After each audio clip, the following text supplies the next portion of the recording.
Entonces hoy vamos a ver el capítulo 14, ¿no es cierto?, de Números. El título que lleva este estudio es El pueblo rechaza a Canaán. No nos olvidemos, hermanos, que la tierra de Canaán era la tierra que Dios le prometió al pueblo de Israel. Es la tierra que Dios le prometió, ¿no es cierto?, a Abraham, a Jacob, a Isaías, ¿ya? Pero el pueblo de Canaán rechaza esta tierra, ¿no es cierto?, una vez que llegan a Cades de Barnea. Ahí el pueblo se rebela, el pueblo de Israel, se rebela contra Dios y contra Moisés, ¿ya?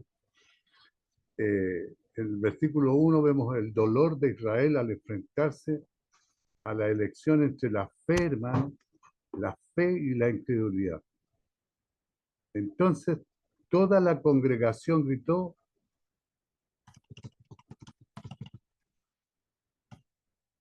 y dio voces y el pueblo lloró aquella noche. Toda la congregación gritó y dio voces. Los hijos de Israel, hermanos, se enfrentaron a dos informes sobre la tierra prometida. Dos de los 12 espías, el número 13, en el capítulo 13:30, ¿no es cierto? Caleb y Josué dijeron, subamos luego y tomemos posesión de ella porque más podremos nosotros que ellos. Estos dos espías, ¿no es cierto? Estas dos personas, estos dos, ellos estaban con Dios, ellos sabían que Dios le había prometido la tierra, ¿no es cierto? Y que Dios le iba a entregar la tierra. Pero el mensaje de los otros 10 espías, hermanos, fue lo que Dios prometió acerca de la tierra. Es verdad, dijeron. Sin embargo, los nativos de la tierra son demasiado poderosos y no podemos vencerlos a pesar de que Dios ha prometido. Estamos viendo que ellos ponen en duda de que Dios les vaya a entregar la tierra, sino que tienen miedo, ¿no es cierto?, de los habitantes que están en esa tierra. Por eso dice que, sin embargo, los nativos de la tierra son demasiado poderosos y no podemos vencerlos a pesar de que Dios lo ha prometido. Los 12 espías fueron enviados como representantes de las 12 tribus, hermano. En Números 13:2 vemos, de este modo representaban verdaderamente al pueblo de Israel. La falta de fe de la mayoría de los espías representaba, hermano, la falta de fe de la mayoría de Israel. En esos 10 hombres, ¿no es cierto?, que no tenían fe, que dudaban de que Dios les fuera a entregar la tierra, ¿no es cierto?, estaba representado todo el pueblo de Israel y los que dieron un informe positivo eran solamente dos. Lloraron porque todo Canaán parecía una fortaleza fuerte e inconquistable. Olvidaron por completo que Dios derrotó a Egipto para liberarlos de su esclavitud. Una nación mucho más poderosa que los cananeos, hermano. Pero ellos se olvidaron de eso. Se olvidaron de que Dios los sacó de Egipto, ¿no es cierto? Los trajo del desierto hasta Canaán. Ellos se olvidaron de eso. En esta sección, hermano, se repite a menudo la idea de todo el pueblo, toda la congregación, ¿ya? Entonces, toda la congregación y dio voces, y el pueblo lloró aquella noche, dice. Todos los hijos de Israel, ¿ya? Y se quejaron contra Moisés, contra Aarón, todos los hijos de Israel, y les dijeron y dijo toda la multitud, ojalá muriéramos en la tierra de Egipto o en este desierto, ojalá muriéramos. Era una rebelión, pero ya desatada. Toda la congregación, Números 14:7. Y hablaron, dice, a toda la congregación de los hijos de Israel, diciendo, la tierra por donde pasamos para conocerla es tierra de gran manera buena. O sea, Dios no mentía. En Números 14:10 nos dice, entonces toda la multitud habló, pero de apedrearlos.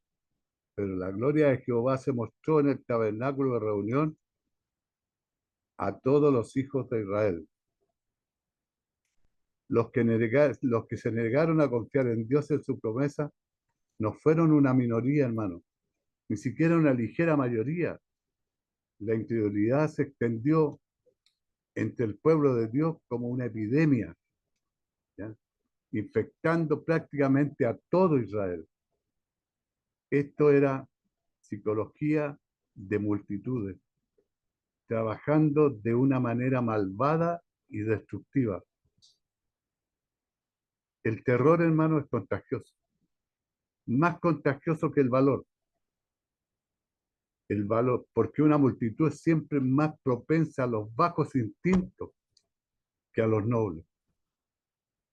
Dice que el pueblo lloró en aquella noche. La incredulidad de los 10 espías verdaderamente, hermano, representaban el corazón incrédulo de la nación de Israel.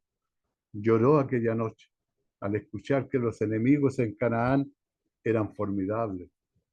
Su dolor, lleno de lágrimas, tenía al menos 4 aspectos distintos.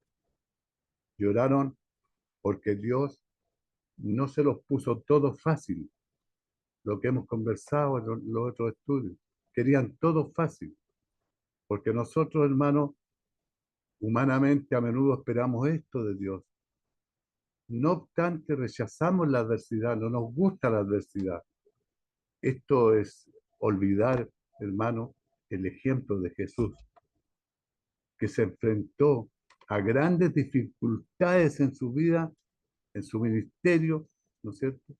Solemos olvidar que nosotros como discípulos no estamos por encima de Jesús,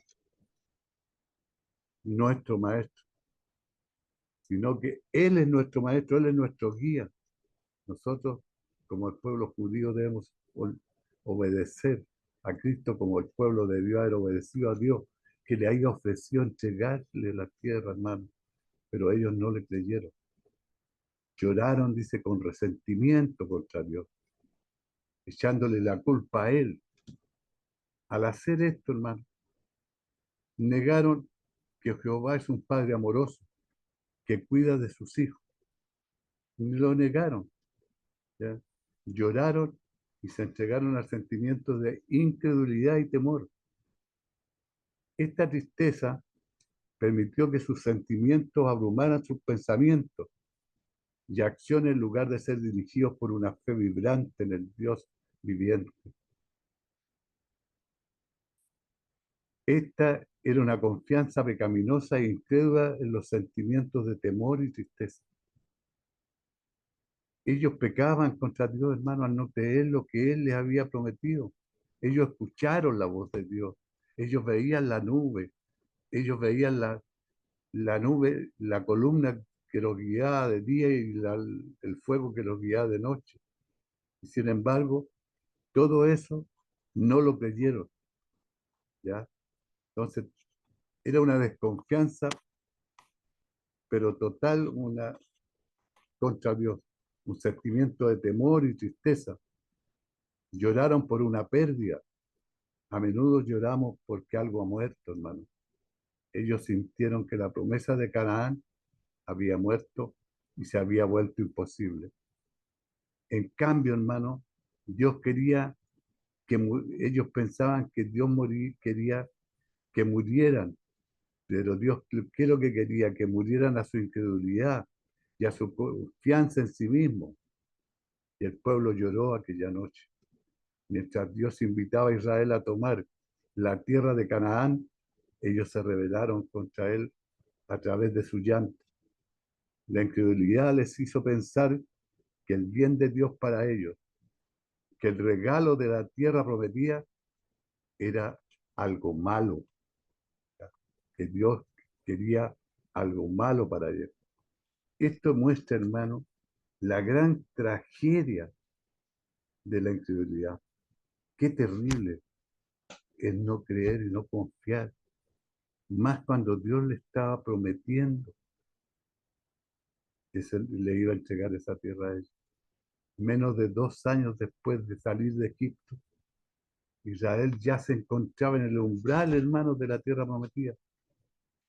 A lo largo de los primeros 10 capítulos de Números de este libro, Israel estuvo totalmente preparado para vivir y avanzar como un pueblo apto para la tierra prometida.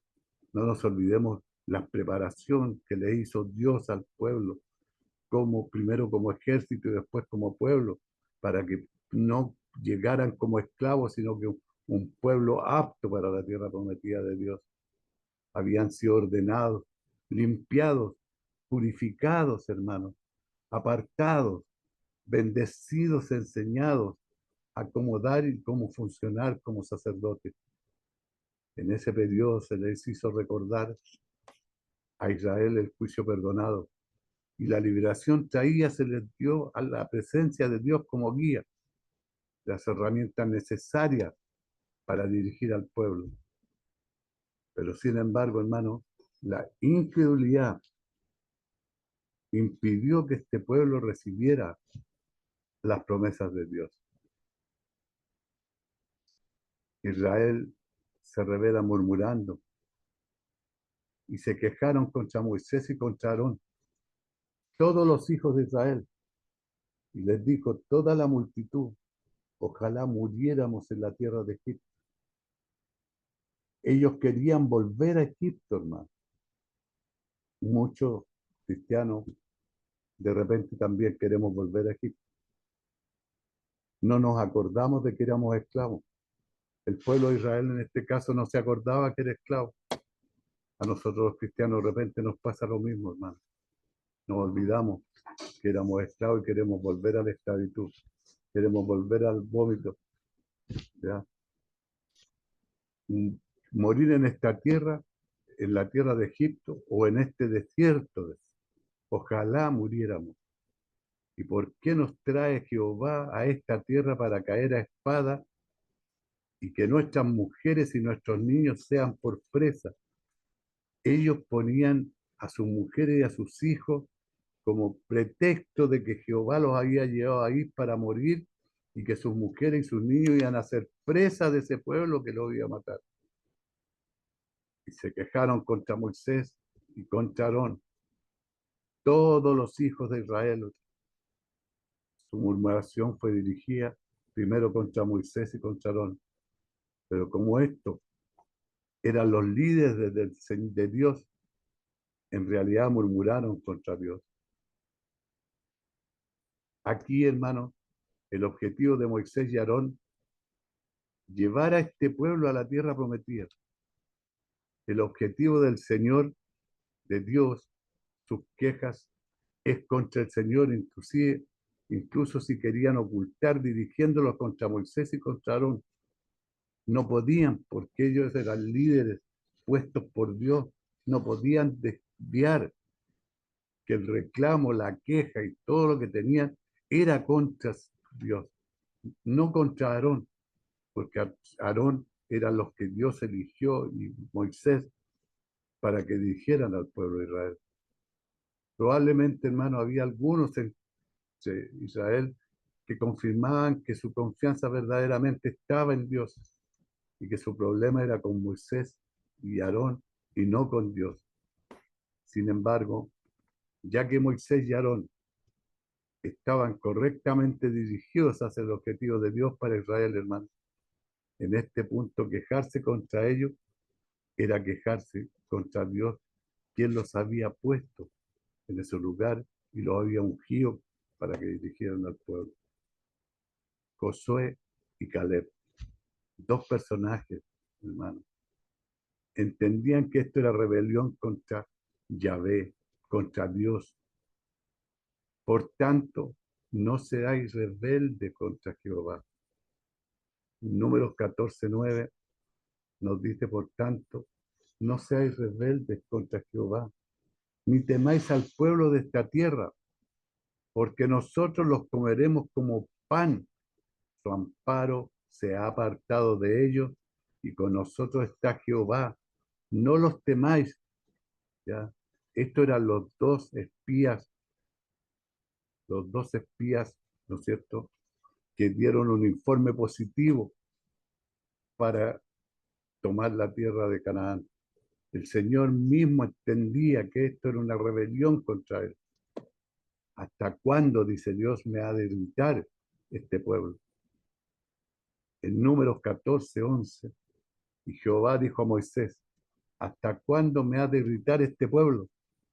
¿Hasta cuándo no me creerán con todas las señales que he hecho en medio de ellos?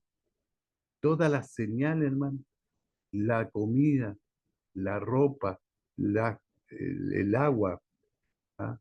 Las dos columnas que los acompañaban de día y de noche. Y ellos aún, con todo eso, el sacarlos del pueblo de Egipto, el cruzar el Mar Rojo, hermano, y ellos aún sí no le creían a Dios. Ojalá muriéramos, decía. El desafío de la fe, hermano, ante el pueblo parecía tan grande y tan espantoso que hubieran preferido morir antes que seguir adelante con lo que el Señor planeaba para ellos. Preferían morir antes que seguir adelante con lo que el Señor había preparado para ellos. A menudo, en un estado de rebelión contra Dios, uno pierde el beneficio de la estabilidad, hermano, de la estabilidad espiritual, por lo que la sabiduría y el discernimiento se vuelven esquivos y la toma de decisiones adecuadas se hace extremadamente difícil. La preocupación y el miedo dominan los patrones del pensamiento. Trágicamente para esta generación de israelitas, hermanos, Dios le daría lo que sus corazones rebeldes e incrédulos querían. Ellos morirían en el desierto, sin llegar a la tierra prometida. Y ellos repetían: ¿y por qué nos trae Jehová a esta tierra para caer a espada? Aquí ellos acusaron directamente al Todopoderoso de pecado y de maldad hacia ellos, hermano. Estaban enojados con Dios y lo acusaron de planes de asesinato de ellos, sus mujeres y sus niños. O sea, acusaron a Dios de asesino, hermano, de que Dios había planeado llevarlo hasta ahí para matarlo. Este era un profundo estado de rebelión. Dios, que no puede hacer ningún mal, en quien no hay sombra de cambio, fue llamado malvado y asesino por su propio pueblo. No nos olvidemos que Dios creó este pueblo, hermano, en un lugar estratégico para que fuera un pueblo puro, sin contaminación, porque de este pueblo iba a nacer el Mesías, ¿cierto? Pero ellos lo llamaron malvado y asesino a Dios, a su creador, a su protector. Más tarde, Dios comentaría sobre estos eventos en el Salmo 95, hermano. Dios describió esto como la rebelión. No endurezcáis vuestro corazón, en Salmo 95, versículo 8. No endurezcáis vuestro corazón como en Meriba, como en el día de Machat en el desierto, como cuando Israel probó y puso a prueba a Dios a pesar de sus poderosas obras. Salmo 95:9 dice: donde me tentaron vuestros padres, me probaron y vieron mis obras. El escritor de Hebreos, hermano, utilizó estos acontecimientos para advertir solamente contra la incredulidad.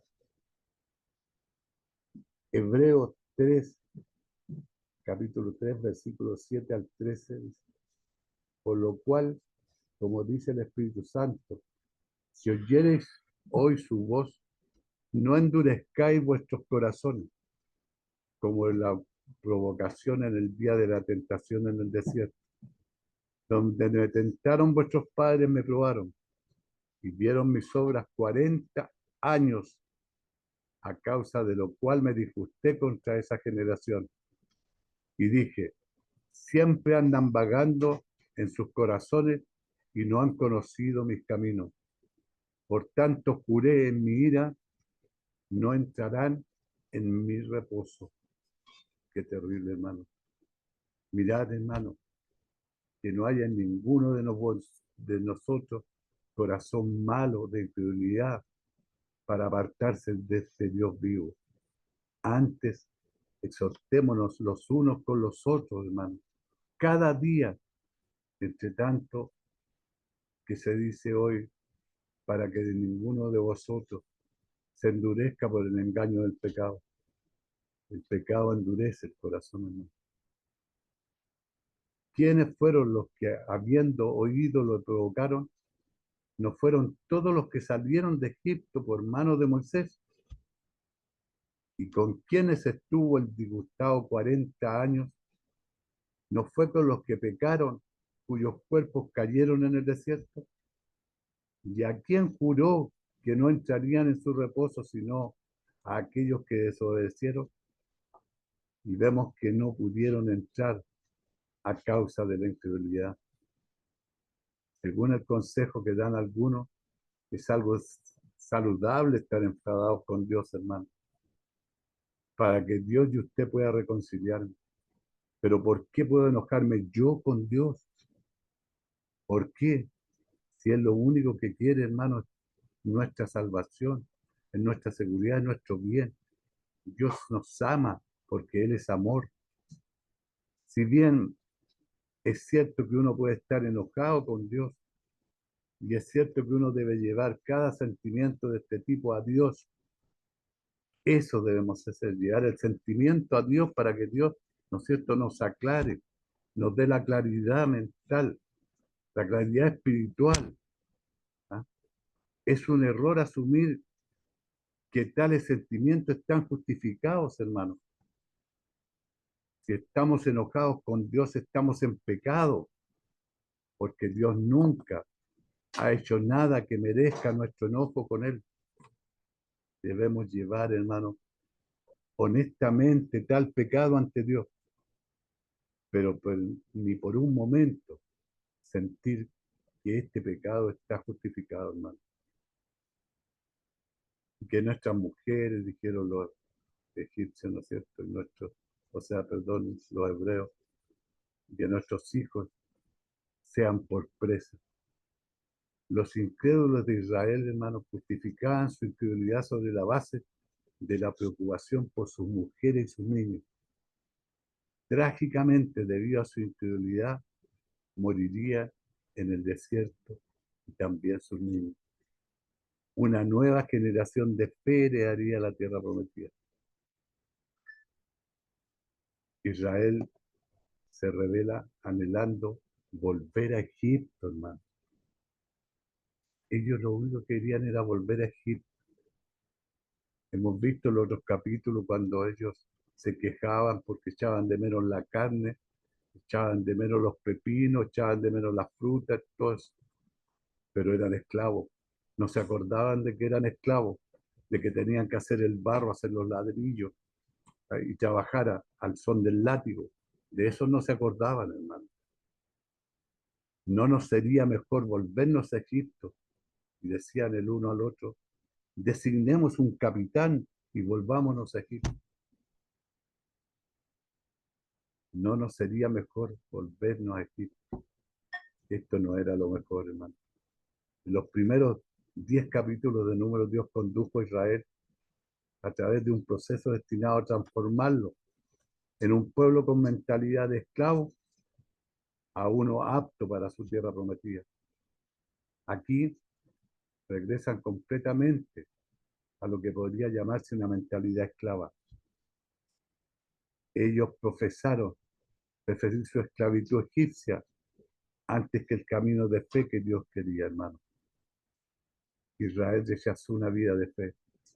Dios tenía la intención de llevarlos a una confianza más profunda que antes, pero ellos no querían ser parte de ellos, no querían un caminar de fe, preferían alcanzar la tierra prometida sin tener que recibirla por fe, y eso era imposible. A menudo pensamos que la experiencia de los milagrosos edifica la fe, pero raramente lo hace en los 2 años anteriores a número 14, hermano. El pueblo de Israel experimentó innumerables milagros dramáticos, incluyendo los milagros diarios del maná, la presencia de Dios en las columnas de fuego y nube. Sin embargo, cuando llegó el momento de confiar en la promesa de Dios, en un momento crítico, ellos fracasaron, hermano. Ciertamente los incrédulos de Israel, los incrédulos en Israel afirmarían que sí le creyeron a Dios en muchas cosas. Decían que su presencia estaría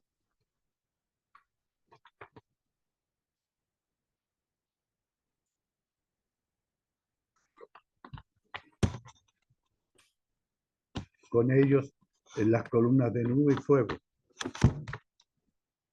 que Él proveería el maná diariamente, que les daría agua cuando lo necesitaran. En muchos puntos creyeron, pero no aquí en este punto tan crítico en la necesidad del momento. Tenemos una manera de creer todo lo bueno acerca de Dios, excepto en el punto particular donde estamos siendo desafiados, hermano. Y cuando estamos siendo desafiados, cuando más tenemos que aferrarnos a Dios. Y ahí este pueblo falló, ¿no es cierto? Porque le vino toda la duda y toda la falta de fe cuando estaba siendo desafiado. Cuando desconfiamos y dudamos de Dios, debemos preguntarnos, ¿qué atributos suyos pensamos que fallarán? ¿Pensamos que Dios ha perdido su poder, su bondad, su honestidad, su fidelidad o su amor, hermano? Pero el pueblo no lo pensó. ¿Por qué? Porque estaban pensando en volver a Egipto. Volver atrás. Designemos un capitán y volvamos a Egipto, dijeron. Esto era rebelión pura. Dijeron que no querían el plan de Dios, que no querían a los líderes de Dios y que no querían la tierra de Dios. Aquí, hermanos, Israel creyó que sabía más que Dios. Esta vez ellos realmente proponen regresar a Egipto, hermano, rechazando así completamente todo el plan de redención, todo el trabajo, todo lo que Dios había hecho por ellos. Bueno, a Dios no lo sorprendía, ¿ya? No lo iba a sorprender nunca. El- Su rebelión estaba centrada en el hombre. La expresión, decían, el uno del otro, significa que la decisión fue tomada entre ellos y que vieron que su voto mayoritario contenía más sabiduría que Dios, hermano. Designemos significa que no les gustó la selección de Dios, hermano. Así que querían un líder que realmente los representara. Representación, hermanos, que incluía su rebelión contra Dios. Ese era el líder que Dios quería. Un líder que los apoyara en su rebelión contra Dios. La reacción de Moisés y Aarón, Josué y Caleb ante la rebelión del pueblo. Entonces Moisés y Aarón se postraron sobre su rostro, hermano, delante de toda la multitud de la congregación de los hijos de Israel. Y Josué, hijo de Nun, y Caleb, hijo de Jefoné, que eran los que habían reconocido la tierra, rompieron sus vestidos y hablaron a toda la congregación de los hijos de Israel diciendo: la tierra por donde pasamos para reconocerla es tierra en gran manera buena. Si Jehová se agradare de nosotros, Él nos llevará a esa tierra y nos la entregará. tierra que fluye leche y miel. Por tanto, no seáis rebeldes contra Jehová, ni temáis al pueblo de esta tierra, porque nosotros los comeremos como pan. Esa era la confianza de estos muchachos. Su amparo se ha apartado de ellos, y con nosotros está Jehová. No los temáis. Pero el pueblo, hermano, era difícil. Entonces Moisés y Aarón se postraron sobre su rostro. Moisés y Aarón eran mayores y más sabios. Por lo tanto, sabían lo lamentable que era la situación, hermano. Simplemente se postraron en oración sin decirle una palabra al pueblo, tal vez intuyendo que no serviría de nada. Sabían que debían reclamar a Dios por un milagro si querían que Israel se salvara. Con razón, hermanos, Moisés y Aarón postraron sobre su rostro, no para suplicar por sus vidas, sino para expresar su asombro en la blasfemia sacrílega del pueblo. Caer sobre el rostro es la máxima señal de adoración religiosa, hermanos, y temor en el Antiguo Testamento. En Génesis 17:3, hermanos, y Levítico 9:24 también nos dice, pero en el libro de Números suele anticipar algunos grandes actos de juicio. Y Josué, hijo de Nun, y Caleb, hijo de Jefoné, Josué y Caleb, los dos espías fieles, hermanos, eran más jóvenes y optimistas, por lo que intentaron persuadir al pueblo. Josué y Caleb mostraron la gravedad de la situación cuando rompieron sus vestidos, demostrando su profundo dolor y luto. Actuaron, hermanos, como si alguien hubiera muerto o estuviera a punto de morir. Así actuaron estos muchachos, viendo la rebelión de este pueblo contumaz. Josué y Caleb le recordaron al pueblo que la tierra es prometida, la tierra es tierra en gran manera buena. El Señor prometió que Canaán sería buena y los era. Josué y Caleb lo vieron. Si Dios prometió que Israel podría tomar posesión de la tierra, hermano, ellos también podían confiar en esa promesa. Cuando el pueblo de Dios contempló los enormes racimos de uva en número 13, 23, 26 al 27 que vimos, ¿no es cierto? Unos pocos dijeron, estas enormes uvas nos muestran la buena tierra que Dios nos ha prometido. Dios dijo que sería buena y lo es. La mayoría dijo uva gigante, significa que debe haber gigante en la tierra, gente demasiado poderosa como para poder vencerla. O sea, con mirar un racimo de uva, ellos ya se imaginaban la gente que vivía en ese pueblo. O sea, la falta de fe, la falta de confianza en Dios era lo que los tenía, ¿no es cierto?, en esta rebelión para volver a Egipto. Estos hombres, hermanos, vieron todo lo que los otros vieron y más. Tenían una clara aprehensión de la bondad de la tierra. De ninguna manera estaban ciegos a la formidable naturaleza de las dificultades que se interponían entre ellos y esa posesión. Pero ellos, hay una diferencia. Ellos vieron a Dios.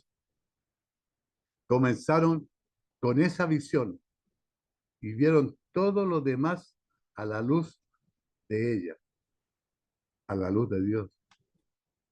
Nosotros los comeremos como pan, decían Caleb.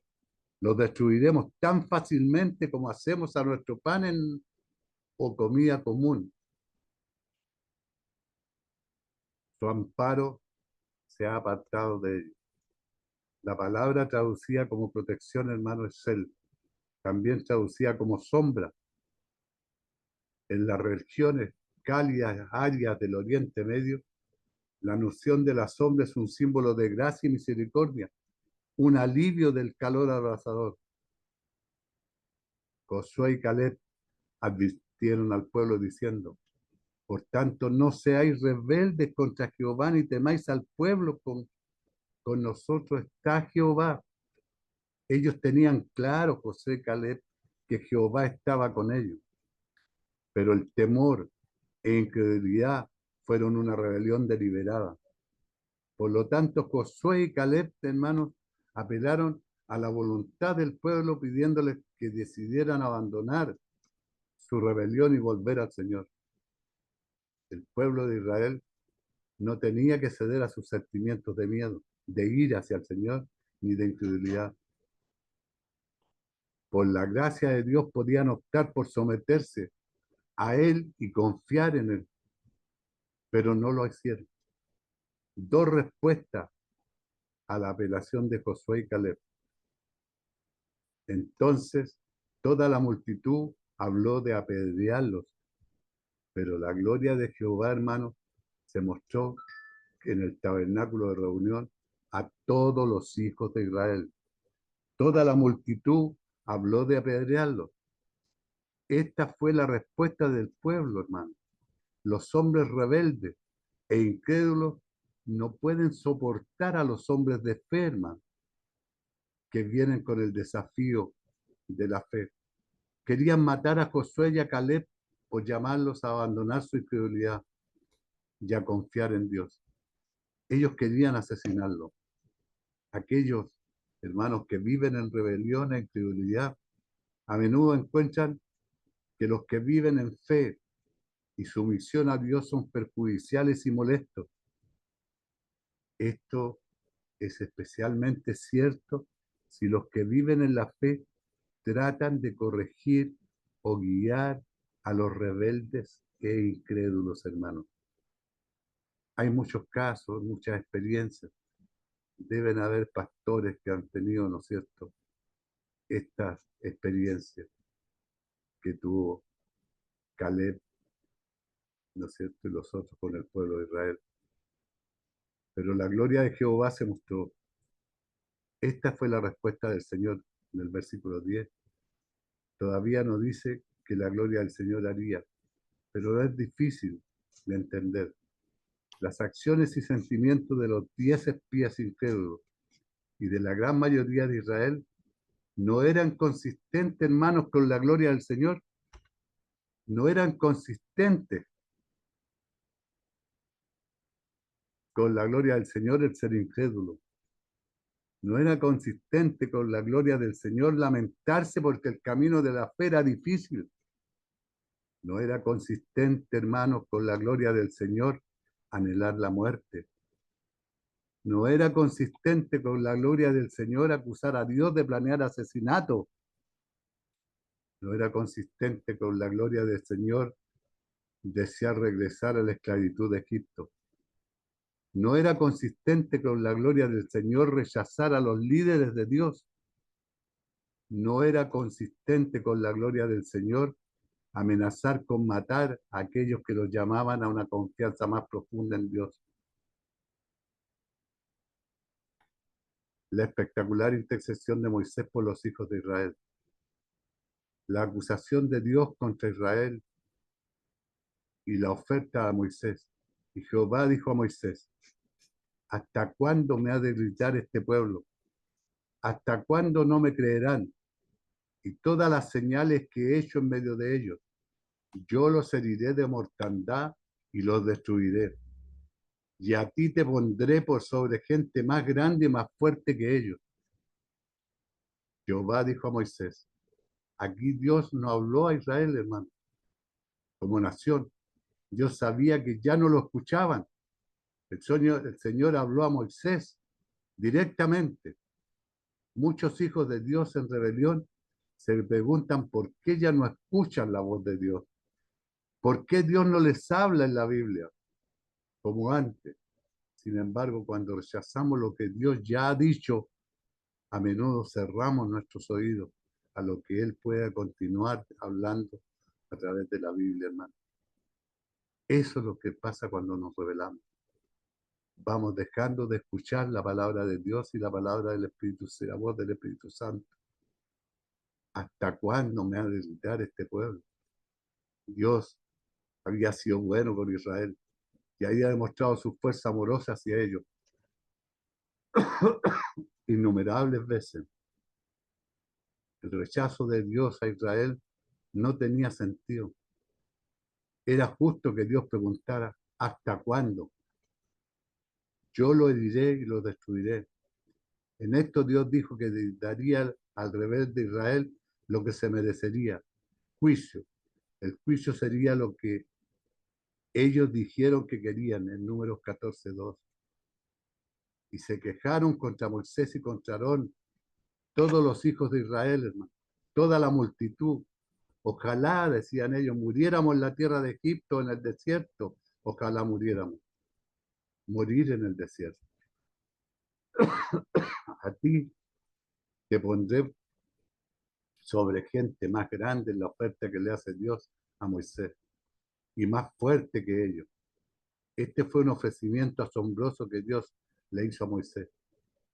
Dios ofreció cumplir su promesa de una tierra, una nación, una bendición a Abraham, Isaac, a Jacob a través de Moisés y no a través de las 12 tribus de Israel como un todo. Este, hermano, fue una propuesta impresionante para Moisés. Dios le ofreció el estatus de patriarca para convertirse en padre de Israel, de la misma manera que fueron Abraham, Isaac y Jacob. Moisés ciertamente sabía de su grandeza y fama. Dios lo usó para compilar su historia en el libro de Génesis. Debemos considerar con esto una propuesta genuina de Dios. El Señor no falla a sus promesas. Si Moisés no hacía nada, este plan de Dios se llevaría a cabo de todas formas. El pueblo de Israel actualmente constituido perecería y Dios haría un nuevo pueblo, hermano, de Israel, descendiente de Moisés. Dios incluso prometió a Moisés que esta nueva gente sería más grande y más fuerte que la actual. Aproximadamente un año antes de esto, Dios le hizo un ofrecimiento similar a Moisés al proponer hacer de él una gran nación. Después de que Dios juzgara a Israel tal como era en ese momento. En Éxodo 32, 9, 10, dijo más Jehová a Moisés: yo he visto a este pueblo que por cierto es pueblo duro de servicio. Ahora pues déjame que se encienda mi ira en ellos y los consuma, y de ti yo haré una nación grande. Eso le había prometido Dios a Moisés antes de lo que estamos viendo en este momento. Y le volví a ofrecer ahora a Moisés, ¿no es cierto?, lo mismo. Moisés intercedía por Israel, hermano, apelando a la gloria de Dios. Pero Moisés respondió a Jehová: lo dirán luego los egipcios, porque de este medio de ellos sacaste a este pueblo con tu poder, y lo dirán a los habitantes de la tierra, los cuales han oído que tú, oh Jehová, estabas en medio de este pueblo, que cara a cara aparecías tú, oh Jehová, que en tu nube estabas sobre ellos y que de día ibas delante de ellos en columna de nube y de noche en columna de fuego, y que has hecho morir a este pueblo como a uno solo hombre.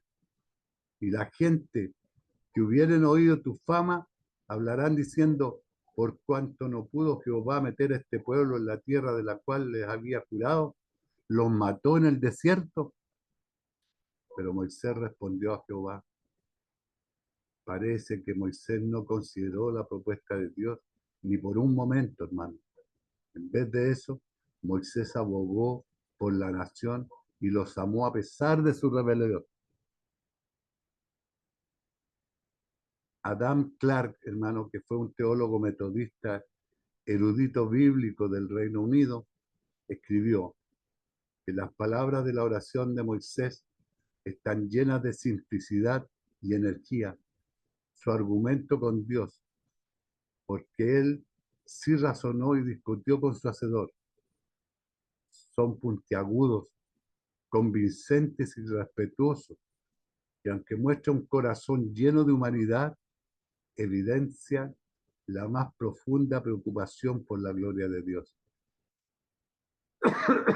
Eso es lo que dice este teólogo, ¿no es cierto?, de la oración de Moisés, hermano. Porque Moisés le dice a Dios, lo oirán luego los egipcios, ¿cierto? Porque de ellos de en medio los sacaste a este pueblo con tu poder. Moisés le pidió a Dios que perdonara la actual nación de Israel por su propia gloria y reputación. Moisés sabía que si Dios sería y desheredaba la nación actual y comenzaba de nuevo con él, en Números 14:12 dice, yo los heriré de mortandad y los destruiré, y a ti te pondré sobre la gente más grande y más fuerte que ellos. Eso, hermanos, Moisés consideraba que sería una mancha en contra de la reputación de Dios ante las naciones, especialmente ante Egipto, donde los había sacado. Yo no sé si podemos manchar o querer manchar la reputación de Dios Todopoderoso, hermano. No creo que sea posible. Quizás entonces la nación podría afirmar que no pudo Jehová meter este pueblo en la tierra. Las naciones paganas podrían decir que el pecado y la rebelión del hombre era más grande que el poder y la bondad de Dios. Estas son todo lo que Moisés, ¿no es cierto?, le decía a Dios para que perdonara a este pueblo, como que si Dios se fuera a desprestigiar ante el resto de la humanidad.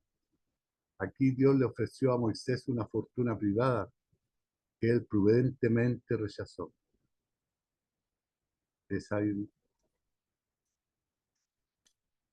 Moisés presentó la promesa de Dios ante él. Le rogó a Dios que no les diera a las naciones la oportunidad de pensar que Dios lo había sido infiel a su palabra. Moisés sigue intercediendo por Israel. Ahora pues yo te ruego que sea magnificado el poder ser Señor como lo hablaste, diciendo, Jehová tardo para la ira y grande en misericordia, que perdona la iniquidad y la rebelión, aunque de ningún modo tendrá por inocente al culpable, que visita la maldad de los padres sobre los hijos hasta los terceros y hasta los cuartos. Perdona ahora la iniquidad de este pueblo según la grandeza de tus misericordias, como has perdonado a este pueblo desde Egipto hasta aquí. Sea magnificado el poder del Señor. Moisés se gloria en el poder de Dios, pero pide que Dios use su poder a mostrar misericordia y paciencia a un Israel rebelde, como lo hablaste.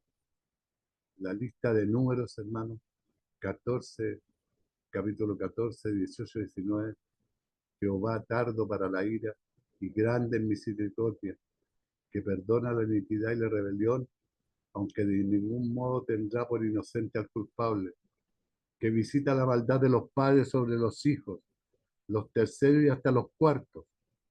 Perdona ahora la iniquidad de este pueblo según la grandeza de tu misericordia, y como has perdonado a este pueblo desde Egipto hasta aquí. Es, hermanos, casi una cita de las palabras de autorrevelación que Dios le dio a Moisés en el encuentro dramático que Moisés tuvo con Dios en Éxodo 34, 6 y 8. Entonces Moisés, apresurándose, bajó la cabeza hacia el suelo y adoró. Tardo para la ira, grande, perdona la iniquidad y la rebelión. De ningún modo tendrá por inocente al culpable. Misericordia. Cada uno de estos atributos se mencionan primero en Éxodo 34, del 6 al 8. Moisés, hermanos, básicamente dijo al Señor, te has revelado a mí a través de tu palabra. Tu palabra declara que eres ahora, Señor, por favor, actúa con Israel de acuerdo con quien has declarado ser en tu palabra. Perdona ahora la iniquidad de este pueblo, según la grandeza de tu misericordia. Moisés intercede ante el pueblo, hermano. Un pueblo rebelde, un pueblo que lo maltrató, un pueblo que lo ha acusado de muchas cosas. Pero Moisés conocía el poder de Dios y apeló a él. Conocía la promesa de Dios y apeló a ella. Y conocía la gloria de Dios, hermano, y apeló a ella. Este fue un ejemplo espectacular de intersección. Lo que hizo que esta intersección fuera espectacular no fue principalmente el método de Moisés, hermano, apelar a la gloria, el poder y la promesa de Dios, sino, hermano, el corazón de Moisés en la oración. Aquí Moisés estaba totalmente centrado en los demás, no preocupado por su propia gloria, sino solo por Israel. Demuestra que comparte el corazón de Dios por su pueblo. Y eso es lo que hizo espectacular la intersección de Moisés. Moisés, hermano, puede tomarse, según los estudiosos, como una tenue sombra de Cristo. Moisés fue fiel en toda su casa, pero Jesús es el verdadero mediador, cuya intersección consiste en presentar la eficacia constante de su sacrificio, ya que en Dios dice siempre, he perdonado según tu palabra. El destino de Israel, hermano, después de la rebelión de Cades Barnea, la promesa de perdón de Dios en respuesta a la intersección de Moisés. Entonces dijo Jehová, yo he perdonado conforme a tu dicho. El corazón de Moisés y sus métodos de intersección tuvieron éxito. Estas son palabras dulces, hermanos, de escuchar para cualquier pecador. Conforme a tu dicho. Esto significa que la oración de Moisés importaba. Algunos pueden preguntarse, hermanos, si la oración es un fuego elaborado en el que Dios amenaza con hacer algo que nunca hará. De todos modos, lloramos pretendiendo creer que Dios hará lo que ha prometido. Y cuando nos oye llorar, olvida su vana amenaza y hace lo que iba a hacer de todos modos. La oración definitivamente no funciona de esa manera, hermano. No es así. Dios no lo podemos hacer cambiar de acuerdo a lo que nosotros queremos. Dios, si perdona y hace lo que nosotros clamamos en oración, es porque Él es un Dios de amor. La oración definitivamente no funciona de la manera que nosotros creemos. Aquí Moisés, ¿no es cierto? Él oró por el pueblo, habló a Dios intercediendo por el pueblo. Porque nosotros no entendemos la relación entre el plan eterno y soberano de Dios y nuestras oraciones, hermano. No las entendemos, porque nuestra mente es finita. Él es una mente infinita. Pero sabemos que no es un juego. Dios nunca quiso que Moisés pensara en ello como un juego. Quería que Moisés al menos pensara que sus oraciones habían afectado directamente al resultado. Yo le he perdonado conforme a tu dicho. O sea, yo le he perdonado conforme a tu oración. Deberíamos orar como si la vida y la muerte, el cielo, el infierno, fueran decididos por nuestras oraciones, hermano. El destino de los rebeldes y el destino de los infieles. Mas tan ciertamente como vivo yo y mi gloria, llena toda la tierra, todos los que vieron mi gloria y mis señales que he hecho en Egipto y en el desierto, me han tentado ya 10 veces y no han oído mi voz. No verán la tierra de la cual juré a sus padres. No, ninguno de los que me han irritado verán, pero a mi siervo Caleb, por cuanto hubo en el espíritu y decidido ir en pos de mí, yo le meteré en la tierra donde entró su descendencia, la tendrá en posesión. Donde entró y su descendencia la tendrá en posesión. Ahora bien, el amalecita y el cananeo habitan en el valle. Volveos mañana y salid al desierto, camino del Mar Rojo. Mas tan ciertamente como vivo yo y mi gloria llena toda la tierra, la respuesta de Dios a Israel estaría llena de su gloria, la reflejaría al mostrar misericordia y perdón, pero de una manera consistente con su gloria. El pueblo que se ha comportado de manera tan intolerable no será ejecutado, pero tampoco las cosas podrán volver a ser como el día anterior a la rebelión. Las palabras de Dios en el verso 21 son contundentes, hermano, y directamente tan cierto como que vive, tan cierto como que su gloria llena la tierra. Hay una sentencia que pagar. Me han tentado ya 10 veces. Dios habló de los israelitas poniéndole a prueba hasta 10 veces. Una expresión que denota una acción consistente durante un largo periodo de tiempo. Aunque en el Talmud babilónico, que es un texto central del judaísmo, hermano, el Talmud babilónico es un texto central del judaísmo rabínico que no es parte de la Biblia. Delineó 10 ocasiones específicas de sedición israelita. Este, este Talmud babilónico. El número probablemente fue usado figurativamente y en contraste con las 10 plagas que Dios trajo contra los egipcios. No verán la tierra de la cual juré a sus padres. No, ninguno de los que han irritado la verá. Por tanto, los que pusieron a prueba a Dios y se rebelaron contra su promesa, no verían la tierra prometida.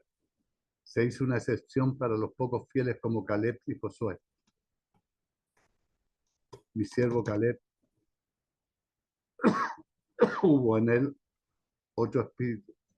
Decidió ir en pos de mí. Le meteré en la tierra. Dios alabó, hermanos, a Caleb, quien junto a Josué se mantuvo del lado de la fe, mientras casi todo Israel no creía en la promesa o la bondad de Dios. Caleb era siervo de Dios, un título honroso, cuando todo Israel iba en una dirección. Caleb tuvo en el otro espíritu y permaneció fiel al Señor. De acuerdo con Clark, y otro sentido literal de esta frase hebrea es se llenó en pos de mí. Caleb está repleto, lleno en su caminar con el Señor, hermano. Caleb recibió un gran y apropiada recompensa. A Caleb se le concedería una extensión de tierra dentro de la asignación tribal para los judaístas, en la región de Hebrón, la ciudad mencionada explícitamente en el texto como la morada de los gigantes anaseos y la zona cercana a donde se procuró el enorme racimo de uva. Volveos mañana y salid al desierto. Dios los había llevado al umbral de la tierra prometida, pero hermanos se rebelaron contra él y no entraron, por lo que los enviará de regreso al desierto. Israel ha demostrado que todavía tenía mentalidad de esclavo, hermano. Los israelitas no pensaban como personas aptas para la tierra prometida de Dios. Tomarían más entrenamiento en el desierto hasta que la nueva generación se convirtiera en un pueblo listo para vivir en la tierra prometida. Se encuentran, hermanos, dificultades y dolores, muchos mayores en el camino del alejamiento de Dios. Debe ser muy triste alejarse de esta manera de Dios que lo protegió durante 40 años en el desierto. Que los que les ocurren a sus siervos, seguirle implica un conflicto para revivir la batalla. No trae inmunidad contra la lucha, hermano. Y la sentencia de muerte sobre los rebeldes. Jehová habló a Moisés y a Aarón diciendo: ¿hasta cuándo oiré esta depravada multitud que murmura contra mí, las querellas de los hijos de Israel que de mí se quejan. Y les digo yo, dice Jehová, según habéis hablado a mis oídos, así haré yo con vosotros. En este desierto caerán vuestros cuerpos, y todo el número de los que fueron contados de entre vosotros, de 20 años arriba, los cuales han murmurado contra mí, vosotros a la verdad no entraréis en la tierra, por la cual alcé mi mano y juré que os haría habitar en ella, exceptuando a Caleb, hijo de Jefoné, y a Josué, hijo de Nun. Pero a vuestros niños, de los cuales dijisteis que serían presas, yo los introduciré, y ellos conocerán la tierra que vosotros despreciasteis. En cuanto a vosotros, vuestros cuerpos caerán en este desierto, y vuestros hijos andarán pastoreando en el desierto 40 años, y ellos llevarán rebeldías hasta que vuestros cuerpos sean consumidos en el desierto, conforme al número de los días de los 40 días que reconociste la tierra. Llevaréis vuestras iniquidades 40 años, un año por cada día, y conoceréis mi castigo. Yo, Jehová, he hablado, así haré a toda esta multitud perversa que se ha juntado contra mí, y en este desierto serán consumidos, y ahí morirán. Los que fueron contados de entre vosotros de 20 años arriba, Dios dio el mensaje a la nación, esta generación debía morir en el desierto y nunca vería la tierra prometida. Era como si Dios les dijera, no la quisiste cuando te la ofrecieron, así que ahora nunca la tendrás. Ellos dijeron, en este desierto ojalá muriéramos. En el, en el libro de Números, capítulo 14, 2. Dios ahora les dará su deseo. Si prefieren la muerte a un caminar de fe, Dios haría que fueran su destino. Cuerpos. El término usado para que sus cuerpos desechos, a menudo es usado para describir cadáveres humanos que serían esparcidos en el suelo después de una gran batalla, exceptuando a Caleb y a Josué. Estos hombres de fe fueron la gloriosa excepción. Entrarían en la tierra prometida porque tenían el corazón y la mente de hombre nuevo. Ni siquiera, hermanos, Moisés y Aarón fueron exceptuados. Tampoco entrarían en la tierra prometida, cada uno por sus propias razones. Pero recordamos que Moisés no estuvo exento de culpa en toda esta estrategia, ya que estuvo de acuerdo en la solicitud del pueblo de enviar a los espías en lugar de simplemente tomar la tierra con valentía y por fe. Pero a vuestros niños, al excusar su infidelidad, Israel había alegado preocupación por sus hijos y acusó a Dios de querer asesinarlo en un giro irónico. Dios dijo que serían sus niños quienes heredarían la tierra prometida, que los adultos incrédulos perecerían en el desierto. Ellos llevarán vuestras rebeldías. El sentido de rebeldía, hermano, es el de prostitución. Y en este contexto, adulterio espiritual, infidelidad a Dios, por la lealtad a los ídolos, no se nos dice de ningún ídolo, odio al que Israel se entregó en Números 14. Hermano, el pueblo de Israel desechó la tierra prometida. No quiso continuar, hermano, y tomar la tierra que Dios le había ofrecido. Ellos decidieron devolverse a Egipto, pero Dios les dijo que iban a morir en el desierto y que sus hijos tomarían la tierra prometida. Que Dios les bendiga, hermano.